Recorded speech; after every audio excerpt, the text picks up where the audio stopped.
জনগণের আস্থা, জনগণের বিশ্বাস ধরে রাখার মাধ্যমে, জনগণের আস্থা, জনগণের বিশ্বাস অর্জন করার মাধ্যমে আপনি ইনশাল্লাহ হয়তো জিতে গেলেন, কিন্তু তার পরের বিষয়গুলো কিন্তু আরো গুরুত্বপূর্ণ, তার পরের বিষয়গুলো কিন্তু আরো কঠিন, তার পরের বিষয়গুলো কিন্তু আরো অনেক অনেক বেশি প্রয়োজনীয়।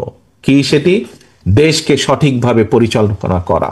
একটু আগে আমার বক্তব্যে আমি বলেছি আমাদের সামনে অনেকগুলো চ্যালেঞ্জ আছে, অনেকগুলো চ্যালেঞ্জ আছে। কি সেই চ্যালেঞ্জ?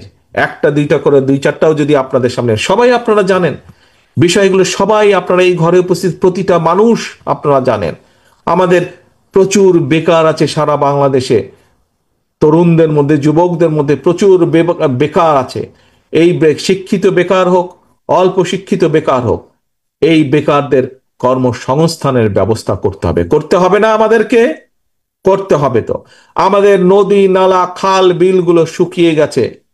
শুকিয়ে যাওয়ার ফলে একদিকে যেরকম কৃষি কাজের জন্য কৃষকের পানির সমস্যা হয়, আবার আরেক দিকে দেখি আমরা অল্প বন্যায় বা অল্প বর্ষা মৌসুমে বৃষ্টি বাদলে অনেক এলাকা বাংলাদেশের ভেসে যায়। পানিগুলো যাবে কোথায়? এই খাল খনন করতে হবে আমাদেরকে, নদী খনন করতে হবে, কৃষিকের জন্যই হোক, পানির জন্যই হোক, অথবা বন্যাকে প্রতিরোধ করার জন্যই হোক। আমাদের শিক্ষার কি অবস্থা? আপনাদের প্রত্যেকেরই আত্মীয় স্বজন, সন্তান, নিজেদের সন্তানরা এই দেশে পড়ালেখা করছে।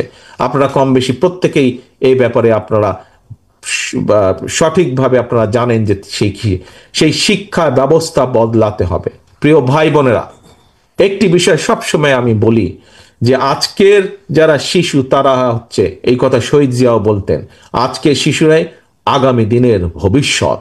আমরা যদি এই শিশুদেরকে আজকে সঠিকভাবে গড়ে তুলতে পারি, একজন গার্জিয়ান হিসেবে, এখানে প্রত্যেকেই গার্জিয়ান, প্রত্যেকেরই সন্তান সন্ততি আছে, একজন শিশুকে যদি আজ সঠিকভাবে গড়ে তোলা যায়, কাল সে দেশকে সঠিকভাবে গড়ে তুলতে পারবে। কাজে আমাদের এই শিক্ষা ব্যবস্থাকে ঠিক করতে হবে। শিক্ষা ব্যবস্থার কি দরকার, কি অবস্থা আপনারা জানেন।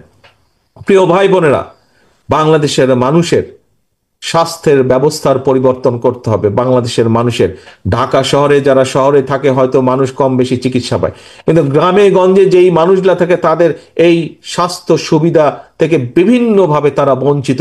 এটিকে কিছুটা হলেও আমাদেরকে উন্নত করতে হবে। এরকম আরো অনেকগুলো ব্যবস্থা আছে, শিক্ষা বলেন, স্বাস্থ্য বলেন, কৃষি বলেন। এই চ্যালেঞ্জগুলো আমাদের গ্রহণ করতে হবে। এই বিষয়গুলোর প্রতি আমাদেরকে নজর দিতে হবে, কারণ এইগুলি হচ্ছে মানুষের চাওয়া, এগুলি হচ্ছে মানুষের পাওয়া।